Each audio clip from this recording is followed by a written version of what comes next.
Pagbasa sa banal na ebanghelyo ng Panginoon ayon sa sulat ni San Marcos sa Kabanata 9, talata 40 hanggang 51.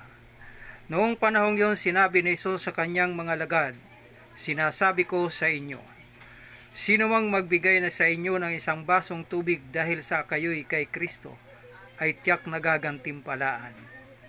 Mabuti pa sa isang tao ang siya'y bitinan ng isang malaking gilingang bato sa liig at itapon sa dagat kaysa maging sanhi ng pagkakasala ng isa sa maliliit na ito na nanalig sa akin.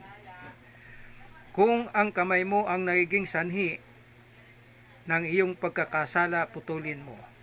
At kung ang mata mo ang nagiging sanhi ng iyong pagkakasala, dukutin mo. Mabuti pa ang pumasok ka sa kaharian ng Diyos nang bulag ang isang mata kaysa may dalawang mata na mahulog ka sa impyerno. Do'y hindi mamamatay ang mga uod na kumakain sa kanila at hindi mamamatay ang apoy sapagkat ang bawat isa'y dadalisayin sa apoy. Mabuti ang asin, ngunit kung mawala ng lasa, paano ito mapapaalat uli?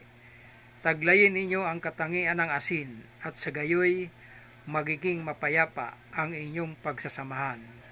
Ang mabuting balita ng Panginoon.